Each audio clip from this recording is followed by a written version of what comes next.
Hey, welcome to the Explainer number 25. Today, we are diving deep, and I mean deep, into a question that has probably crossed everyone's mind at some point, the idea of divine justice. We're going to unpack it using a very specific theological framework. So, let's jump right in. You know the feeling, right? It's that question we've all wrestled with. You look around and you see genuinely good people just struggling to get by. And then you see others, people who maybe aren't doing the right thing, and they seem to be thriving. They've got the wealth, the power. It can feel completely backward, totally unfair. So the big question is, how do we even begin to make sense of all that? Yeah, this is a huge question of justice. And look, this is hardly a new problem. It's a timeless dilemma people have been digging into for centuries. The source material we're diving into today gives us a really interesting framework for thinking about it. And it's all built on this very specific idea of divine cause and effect. And boom, here it is. This is the foundational principle, right here. This verse from the Qur'an really sets the stage for everything else we're going to talk about. The core idea is pretty straightforward. God has set up a kind of law, a system, where the external situation of a people, their condition, is a direct mirror of their internal state. So what's the big takeaway? Change has to start from the inside out. All right, so that brings us to our first big idea, action and divine reaction. This is all about this direct link. It's almost like a scientific relationship between what we do, our human actions, and the divine response that gets triggered. The point is, it's not supposed to be about random luck or fortune. It's about a consistent, even predictable system. Okay, so to really get this, we've got to look at these two paths that the source text lays out for a community's internal state. And when we say inner self, we're not just talking about one person. Think of it as the collective spirit, the ethos of an entire society. On one side, you have Salah, which is all about righteousness. We're talking faith, piety, good deeds. Then on the other side, you've got Fasad, which is corruption, disbelief, transgression, wrongdoing.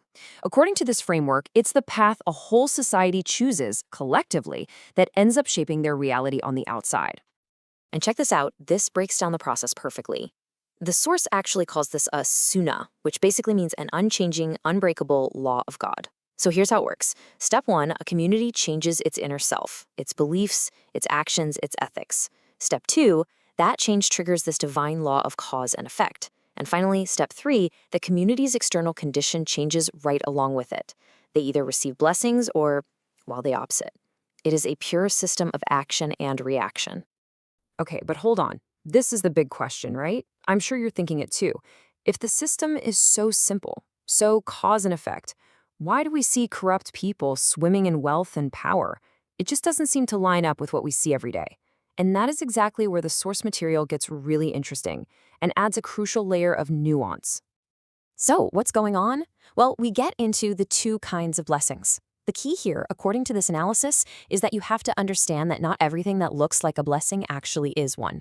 There's a massive difference between what we might call temporary, worldly success and what is considered true, genuine divine favor.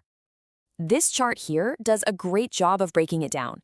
On one side, you've got what appears to be a blessing, fleeting wealth, temporary power, all that material stuff.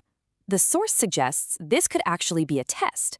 Or, get this, it could even be the very rope the corrupt use to pull themselves towards their own downfall. But then, look at the other column. That's the true divine blessing. We're talking about lasting good, spiritual peace, faith, guidance. One is just an appearance. The other is the real deal, the true measure of God's favor. And there's a specific word for these real blessings in the source, barakah. Now, this is super important. Barakah isn't just about having more stuff. No, it's about the quality, the divine grace that's infused into what you have. It's this true, lasting, even multiplying goodness that is the real sign of divine favor. It's a completely different category from just piling up material wealth. And this verse right here, it connects all the dots perfectly. It says that if people had just believed and been mindful of God, he would have literally opened up blessings, that barakah we were just talking about, from the heavens and the earth. The link couldn't be more explicit.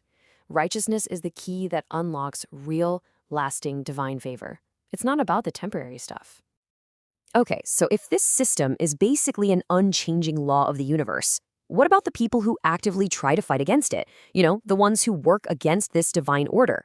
Well, the source text has this incredibly powerful metaphor to describe just how pointless that effort is. And that's what we're going to look at next, extinguishing an unchanging light. So right here, we're actually looking at a page from the source text itself. This is what we're analyzing. And it's digging right into the psychology, the mindset of those who try to oppose the divine message. This really sets the stage for the powerful metaphor that's coming up. And there it is. Just think about that image for a second. They want to extinguish the light of Allah with their mouths. What an incredible metaphor. This light is everything. It's God's truth, His guidance, His whole system of justice. And the verse is crystal clear. Trying to just blow out that light, it's a completely futile act. God's plan, His light, is going to be perfected no matter who dislikes it. So the core idea here is really powerful. It's like, just as nobody can literally blow out the sun with their breath, nobody can ultimately tear down this divine system of justice. Any attempt to fight it is just temporary. It's absolutely destined to fail in the long run, because the system itself is presented as an unchangeable reality. And that brings us to the final, really crucial piece of the puzzle, the ultimate accountability. So how does all this fit together in the grand scheme of things? Well, the source is really insistent on this point. What we see in our daily lives, it's not the full picture, not by a long shot. And this is a really vital takeaway. The analysis keeps coming back to this idea that complete, perfect, 100% justice, it isn't always going to be visible to us in our short time here.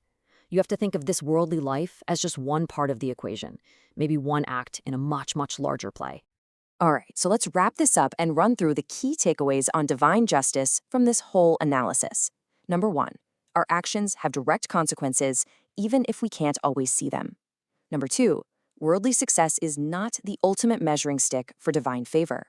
3, those true blessings, that baraka, are lasting and spiritual. 4, the divine system of justice is described as perfect and totally inescapable. And finally, number 5, the ultimate, final accounting is absolutely guaranteed in the hereafter. And that brings us to our final thought, a question to really mull over. What if the greatest blessings are the ones we can't even see? This whole framework really challenges us to completely reevaluate how we define success, fairness, and even blessings. It pushes us to think, maybe the most profound justice and the truest blessings aren't the things we can count, but the things we can feel. You know, things like guidance and peace and faith. Thanks so much for joining me for this deep dive.